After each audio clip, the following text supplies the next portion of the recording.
les résultats, le pourcentage de chaque candidat était déjà connu. Même le mien, je savais exactement déjà. La preuve est que même dans les... Le résultat était préfabriqué. Oui, préfabriqué, on connaît le pourcentage. C'est pour ça qu'ils n'ont pas pu enlever. Quand je dis, ben écoute, je suis plus candidat, enlever mes bulletins, même si je le dis 2 heures après, mes bulletins ne doivent pas être dans le bureau de vote. Ils disent non, il faut qu'on laisse là, parce que si je ne suis pas candidat, ça allait complètement fausser le jeu qui était déjà préparé. Seconde chose. Et troisième chose, la machine qui avait été mise en place. Quand je déclarais ma candidature, ce n'était pas évident que le président Biya allait se présenter. C'était pas clair. Ce qu'on nous vivons maintenant, c'est quand même quelque chose d'inédit. C'est la première fois qu'un an avant, on a cette agitation du fait qu'il faut que le président se représente. Mais avant, c'était une surprise qu'on avait, peut-être des fois même 2-3 jours avant qu'on ne fermait les candidatures. Ce qui me amène à croire que il y a peut-être une autre surprise derrière. Est-ce que cette histoire du candidat du président n'est pas un truc à trompe-l'œil?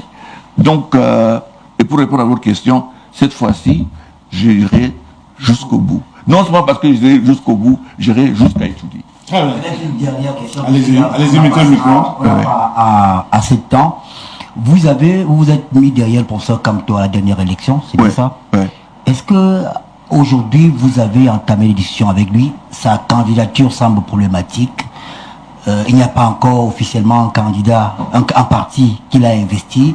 Est-ce que vous l'avez approché pour savoir si lui ne pourrait pas vous rendre l'ascenseur? Et pour finir, ce n'est pas une question, c'est un renseignement. Je vous ai suivi avec Armand Ocol dans l'émission À vous l'antenne. Vous avez ouvert une fenêtre qui a été rapidement fermée. Vous avez connu le président Biya parce que vous-même vous êtes l'enfant d'un héros national. Quoi qu'on dise. Quel est le président Biya que vous avez connu? Je ne parle pas du chef de l'État. Quel est le Biya que vous avez connu? Parlez-nous un peu de lui. Votre question m'amène à faire peut-être une révélation. J'ai eu un débat avec mon père parce qu'il avait un rendez-vous pour rencontrer le président Biya. Il était un président de l'Assemblée et ça trônait.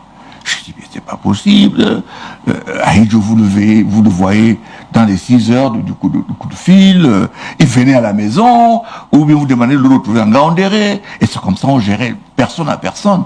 Mais comment ça se fait? Je dis, non, vraiment, il est différent. Peut-être on ne le voit pas, peut-être il n'est pas travailleur. Je sais pas. Et mon père me dit, mon fils, est-ce que vous pensez que Ahidjo pouvait mettre tant de temps, tant d'années avec quelqu'un qui est fainéant? Je dis non, papa, il dit, mais voilà. Alors, je dis, mais c'est quoi donc le problème?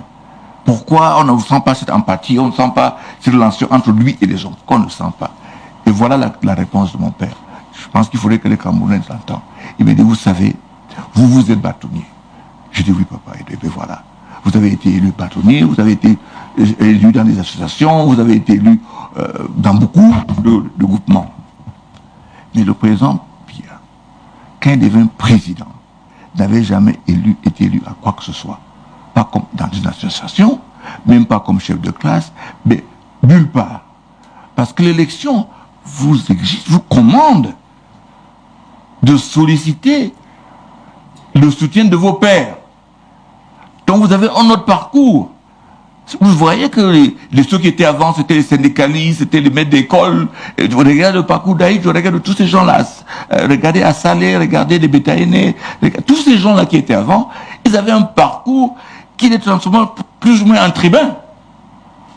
Ça vous obligeait à partir... Moi, quand je faisais la campagne pour le barreau, je vous dis, même un avocat qui a 2 semaines, je dois aller chez lui parler. Et c'est ça qui vous donne une autre formation, qui vous amène à aller vers des gens. Il pense que c'est cela, à son avis, qui fait la différence et qui bloque. Mais je pense que le président Biya tente de faire un effort, mais en 84, après le tentative de coup d'État, il a été complètement bloqué par toujours cet écran de personnes qui pensent connaître ce qui va arriver. Et je pense qu'on est en face d'un homme vraiment épuisé. Et ceux qui le disent aujourd'hui, qui le réclament, ne doivent pas l'aimer, doivent plutôt s'aimer. Et je continue à vous dire que quand j'étais à TI, Transparency International, quand j'étais vice-président là-bas, On avait fait une étude et on a démontré que plus un régime est corrompu, plus c'est difficile qu'il parte du pouvoir. Et sur le premier volet de sa question, est-ce que vous avez entamé des démarches avec mais ça veut dire... Mais je pense que les gens sont trop pressés. Les démarches commencent dès qu'on convoque le corps électoral. C'est tard, non? Pas du si tout, ça se pas du fait tout. Avant, comment vous allez démarcher avec des personnes qui ne sont même pas candidats? D'accord. Qu'a fait François Bikoro? Le bâtonnier est à vous. Vous avez 3 minutes avec lui. Moi, je ne vais pas faire ce que tous les journalistes font. Je fais des témoignages de vie. J'ai été à l'âge de 11 ans dans la maison de Salomon Tandemounen, qui m'avait dit en son temps qu'on apprend à être leader. Il a fait de moi Boy Scout. Ah oui, c'est vrai. Et quand il partait, j'étais déjà le responsable provincial du scoutisme à Sambalima. Au moment où je vous parle, 1 général et 9 colonels, 32 commissaires de police divisionnaires se réclament que je leur ai mis dans la tête qu'ils peuvent servir la nation à travers les armes. La deuxième chose, c'est que j'ai eu l'insigne honneur de partager l'avion d'Ethiopian Airlines. On allait à Addis Abeba. Comme tous les journalistes camerounais dans la pauvreté conceptuelle et structurelle, j'étais au fond. Je ne sais pas ce qui s'est passé, je suis revenu vers le haut. Et j'ai vu quelqu'un m'arrêter la main comme ça. Je regarde, je vois le bâtonnier à Kérémon a dit « m'appareil arrive ». Et puis l'hôtesse vient dire « mais parle en anglais que je ne comprends pas ». C'est lui qui me dit « non, il dit que vous n'êtes pas à votre place, l'avion va faire des secousses ». Assieds-toi ici à côté. La photo là a fait le buzz dans le monde entier. On allait à un sommet pour parler de la corruption dans le monde entier. Et quand on arrive au hall d'Addis Abeba, ça s'appelle Moutour Mandela. Il voulait se détacher de moi, je lui dis non, Tara, tu ne peux pas. Il y a des caméras qui a sur toi là. Si moi je ne reste pas là à côté, et c'est comme ça que c'est un chef d'État et tout, la majorité des chefs d'État que j'ai connus, parce que je suis entré dans les 8 coups, il croyait que j'étais son... Et lui aussi n'a pas fait comme dans la Bible où une femme a laisse-moi le pied comme ça là. Donc c'était si important, et quand on est revenu, j'ai fait des témoignages en radio, en télévision, en leur disant, parfois il faut voir les gens au-delà de la politique. Parce qu'un type qui a été transparent, c'est au-delà. Parfois on croit qu'il est distant, il n'est pas à côté, tout ça là. Il faut voir les gens tels qu'ils sont. Des acquisitions de savoir savant, c'est bon.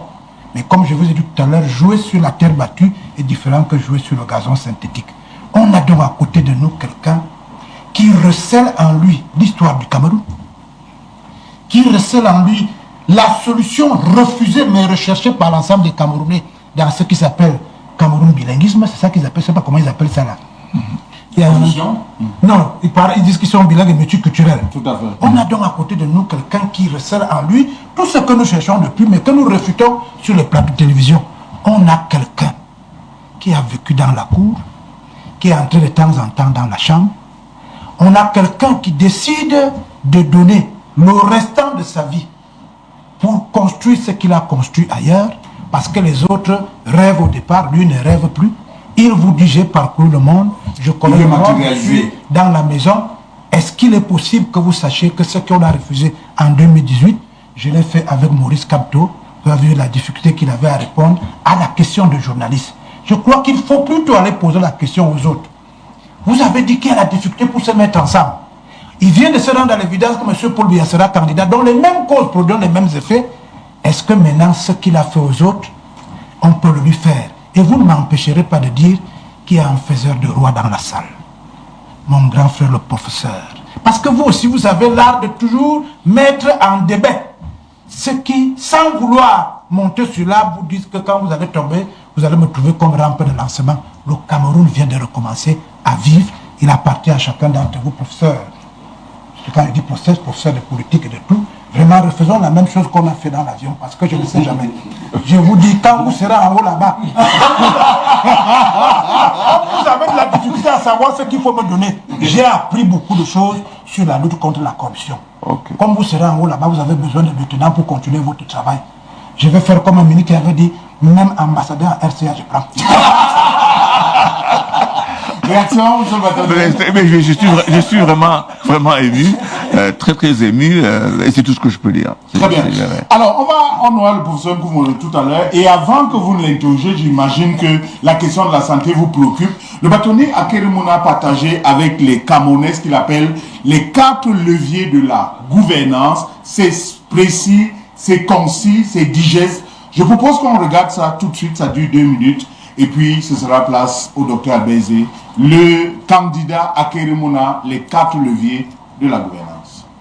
Mes chers compatriotes, les 8 piliers que je viens d'énoncer de manière sommaire forment l'ossature d'un programme de transition dans les pratiques de gouvernance et de passage de témoins à une nouvelle génération de dirigeants qui comprendra 4 leviers.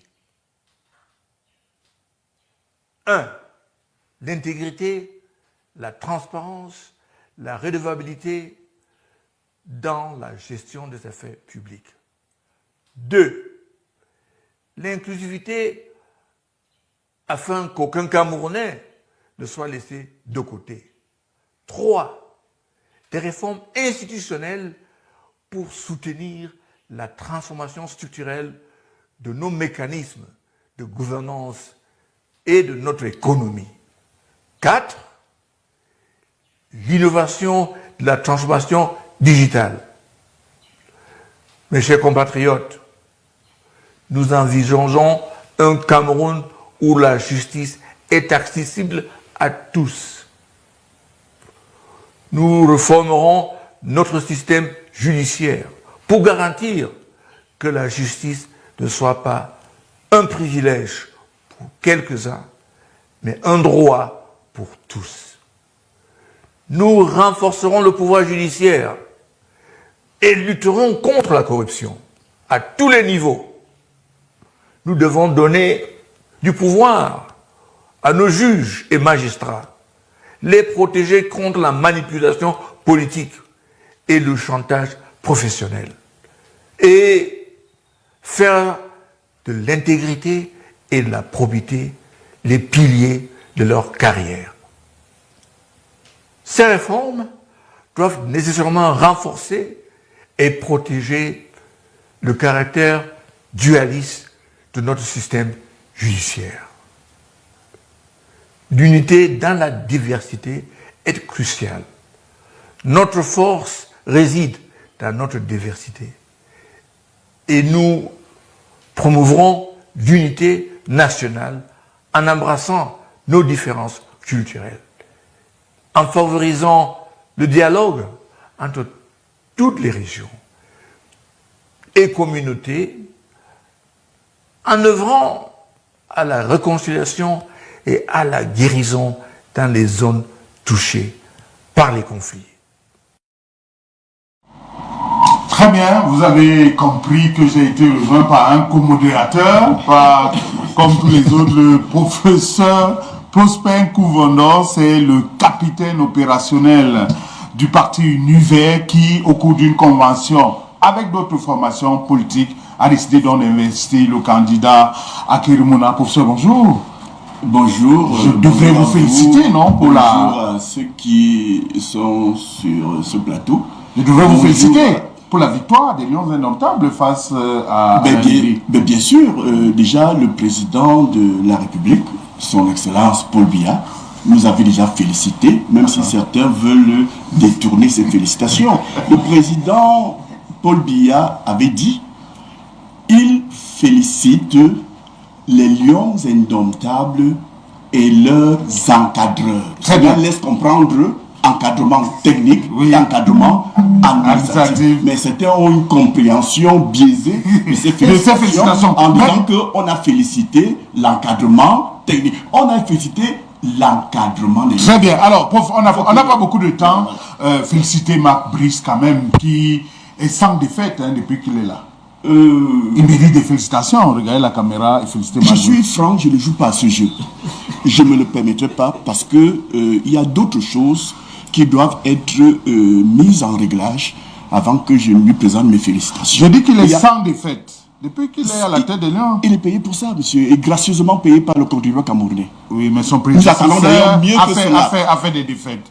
Je ne sais pas si vous me piégez avec un Non, débat comme non, pas celui-ci. du tout. Vraiment, Mais vous devinez bien que je ne pourrais pas vous avoir ça en parler. Alors, Oui, on va donner la possibilité au docteur Albert Zé, qui est économiste de la santé, qui a probablement su la question des préoccupations à l'endroit du candidat Akeré Mouna. Bonjour maître. Oui, bonjour docteur. C'est un honneur pour moi de vous rencontrer. Écoute, aujourd'hui partagez. De manière physique. En fait, moi, aujourd'hui, c'est pas une émission en tant que telle où on va entrer en profondeur sur un certain nombre de choses. J'espère qu'on aura l'occasion de pouvoir discuter en profondeur. Déjà en 2018, j'avais fait une petite analyse des propositions volet santé que vous avez porté à ce moment-là. Et là, je relevais déjà quelques limites. Et c'est pour cela que j'ose croire, en fait, je souhaite que lorsqu'il y aura l'actualisation de ce programme, que nous puissions l'avoir effectivement pour que les analyses puissent continuer. Mais j'ai quand même une seule question, c'est que comme vous serez certainement, selon vos convictions, président à la fin de cette année, qu'est-ce que vous allez faire de tous ces gens qui ont bouffé l'argent de Covid? Ça, vous êtes pleinement dans mon camp. À vous-même le copter. Je dis qu'il est pleinement dans mon camp en ce que la corruption et la malgouvernance, je travaille contre cela. Donc, on a établi un système d'impunité. Et ça balaye tout le monde. Ça balaye toutes les professions. Et on vient de se rendre compte avec l'histoire des militaires et des faux actes de naissance. Donc, il faut un changement systémique. Parce que si on enlève, on traite seulement ceux qui... Il faut d'ailleurs même, à mon avis, je pense que même ceux qui sont enfermés, la plupart d'eux, il faudrait qu'on les mette dehors et on règle le problème différemment. Et qu'on commence à voir clairement. Parce que le niveau, parler de Covid, ce n'est pas nous, ce n'est pas vous qui le dites, c'est la Chambre des comptes, pardi. Ils disent que les gens ont volé, ils ont pris dans les caisses de l'État. Comme dans l'Afrique Glencore où je parle, les tribunaux disent que voilà des gens qui ont... Et voilà. Je peux vous révéler ici, contre peut-être l'avis de mon conseiller spécial, Paul Maël, que j'ai saisi le gouvernement américain pour qu'il y ait une interdiction de tous ceux de notre pays convaincus de corruption. Qu'on les interdit de voyager aux États-Unis. Et c'est en bonne voie. Donc les gens qui pensent qu'ils ont échappé à Glencore, ben écoute, on verra au finish. Parce que je suis d'accord avec vous, quelles leçons à nos enfants? Donc il est important qu'on arrête l'impunité et le cas de Covid là, Covid-Gate comme on dit, me fait très mal. Parce qu'on a une instance judiciaire constitutionnelle de notre pays qui a dit clairement que les gens ont pris de l'argent. Mais on est là. On a une institution étatique, SNH, 100% par l'État, qui prétend avoir déposé plainte. Il y a plus d'1 an, on n'entend rien. Mais quand même, cette impunité-là, docteur, je suis d'accord avec vous, ce sont les premières choses qu'on va... Très bien. Ernest aura une dernière question tout à l'heure, mais professeur Prosper Kouvono, la main sur le cœur, je voudrais vous témoigner du respect, de l'estime, de la considération que j'ai pour vous. Je vais vous dire pourquoi. Au Cameroun, les leaders politiques se terrent dans leur égoïsme et égocentrisme, alors que vous, à la tête du parti Univers, pour la 2e fois consécutive, vous décidez de vous mettre en retrait. En 2018, votre parti a investi le président Cabral Libya à l'élection présidentielle et Dieu seul sait, coup d'essai, coup de maître. Et une fois de plus, alors que les leaders sont arc-boutés sur leur position, vous dites, on a probablement le bon profil, Maître Akeré Mouna, nous l'investissons. Je tenais de tout cœur à vous le dire et vous nous direz à quel point vous êtes déjà dans les préparatifs de ce grand bal électoral qui arrive. Et vous avez peut-être oublié de dire que Akeremouna a fait comme moi, ou Tout à alors fait. que j'ai fait comme Akeremouna va de en soi. 2018. Ouais. C'est-à-dire que vous avez un leader qui a tout, vous avez rappelé tout à l'heure, qu'il porte une histoire, il porte un vécu. En 2018, il se retire de la course et s'aligne derrière un autre candidat. Voyez que nous nous retrouvons aujourd'hui, ça veut dire que nous avons Un dénominateur commun. Un dénominateur commun. Nous savons mettre l'intérêt général au-dessus de nos intérêts particuliers. Et vous comprenez pourquoi nous sommes ensemble. Pourquoi? Encore faut-il vous dire que lorsque nous nous rencontrons pour la première fois, nous ne sommes pas d'accord sur un certain nombre de choses. D'ailleurs, nous ne sommes pas pleinement d'accord sur un certain nombre de choses. D'ailleurs, Mais je crois le deal ne d'ailleurs s'est que- pas fait ici, et c'est mais en cette- Afrique du Sud. C'est cette Selon mes diversité, informations. contrairement à ce qu'on pense. Lorsque nous partons en Afrique du Sud, on n'est pas d'accord. Ouais. Je peux vous dire que je ne suis pas d'accord pour l'investir comme candidat. C'est à la suite de la mise en place d'un mouvement que nous appelons aujourd'hui l'Union pour la reconstruction du Cameroun. Ce n'est plus Akeremouna qui vient me voir, c'est plutôt les leaders de ce regroupement qui font le déplacement jusqu'à Ngaoundéré pour venir avec des arguments beaucoup plus importants, beaucoup plus solides, et ils me disent qu'ils ont choisi Akeremouna pour être le porte-parole de ce mouvement. Je dis, ah, Akeremouna, on avait un peu effleuré la question. Et je viens à Yaoundé et j'ai une discussion franche avec Akeremouna. D'ailleurs, ça revient aussi dans mon esprit. Je lui dis, d'ailleurs, peut conclure, pauvre. je vais être franc avec vous. Je lui dis, Maître Akeremouna, vous êtes Camerounais d'en haut, je suis Camerounais d'en bas. Et dans nos discussions, nous finissons par comprendre qu'il faut cette conciliation entre le Cameroun d'en haut et le Cameroun d'en bas. Alors, il y a deux points de réconciliation que nous avons amenés et c'est à la suite de cela que nous avons accepté faire partie de cette coalition. Parce qu'il ne s'agit pas seulement du parti Univers. Le parti Univers adhère à une coalition qui porte la candidature de Maître Akeremouna. Avant la question de Ernest Obama, je vais demander au technicien de couper les micros. Vous avez combien de millions? 50, 100? Beaucoup de gens, je vous prendrai à témoin. On a dit, ils n'ont pas suivi, c'est entre vous et moi, bro. On va passer à l'autre question. Permettez-moi Si de c'est 200, dis 200. C'est très important. Qui vous a dit que dans ce bas monde, la seule valeur, c'est l'argent? Je vous prends un témoin. J'ai investi Cabral Libi du mouvement 11 millions de citoyens. Je vous rappelle qu'à cette époque-là, Cabral Libi est mon étudiant et c'est moi qui lui donne souvent l'argent du taxi. C'est bon. Alors, c'est bon. vous pensez C'est que, bon, là. vous pensez alors que, vous pensez alors que pour investir à Akeremouna, si je cherchais de l'argent, je n'irais pas chez Akeremouna. D'accord, vous avez J'irais raison, chez c'est Paul sûr. Biya qui Oui, peut c'est changer sûr. ma vie le temps d'un stylo. D'accord. Ernest Obama, il nous reste 2 minutes à passer ensemble. Vous posez votre question en 30 secondes. Oui, juste et puis une le dernière bâtonnier question répond. au Oui. bâtonnier, peut-être un renseignement au professeur Nkoudou. Quelles seront vos priorités si vous êtes élu en octobre prochain? Quelles sont les 5 premières actions? Les 5 premières actions, la première, j'ai dit toujours que nous avons un problème systémique. Il faut, première chose il faut auditer. Parce que vous et moi, on ne sait pas combien on doit. On ne sait pas quelles sont nos capacités financières. On ne sait pas. La première chose, c'est ça. On audite le système et très rapidement, voir comment intégrer les Camerounais vivant à l'étranger, qu'on appelle souvent diaspora, je n'aime pas le mot, dans tout ce qu'on va faire comme réforme.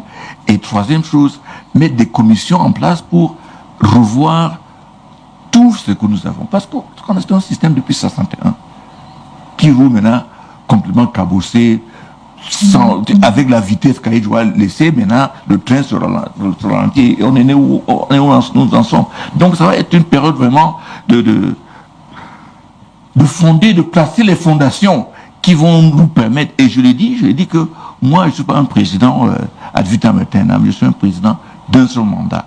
Moins de 7 ans, si c'est possible. Et je veux mettre en place tout ce qu'il faut comme structure,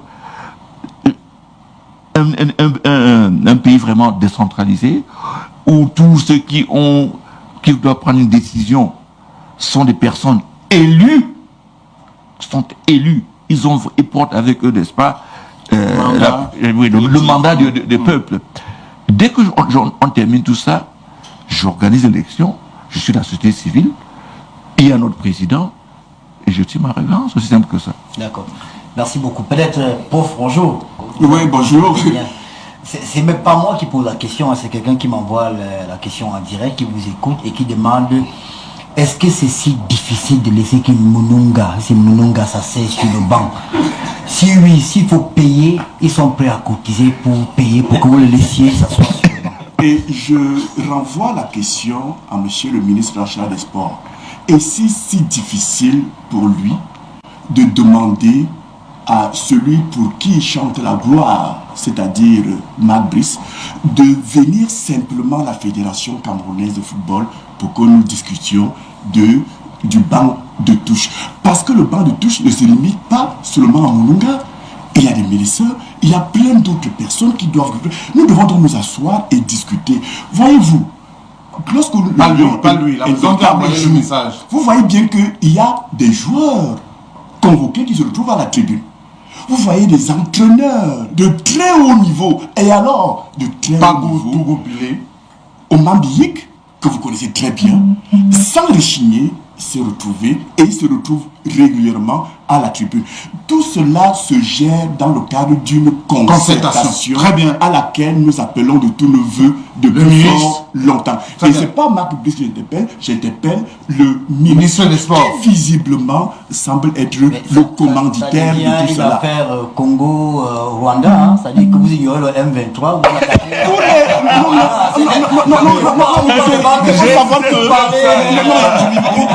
Je vais vous dire, il est compréhensible que dans une société, dans un cadre, dans des activités, qu'il y ait des conflits. Mais la question est de savoir comment est-ce qu'on résout le conflit. Faut-il dire que tous les conflits se résolvent autour d'une table de discussion, autour d'une table de négociation. C'est ce que nous appelons, je le dis encore une fois de plus, de tout neveu. Nous n'avons rien de particulier contre qui que ce soit. Très bien. Nous voulons que les choses se passent bien Alors, dans la concertation, dans la discussion. Et vous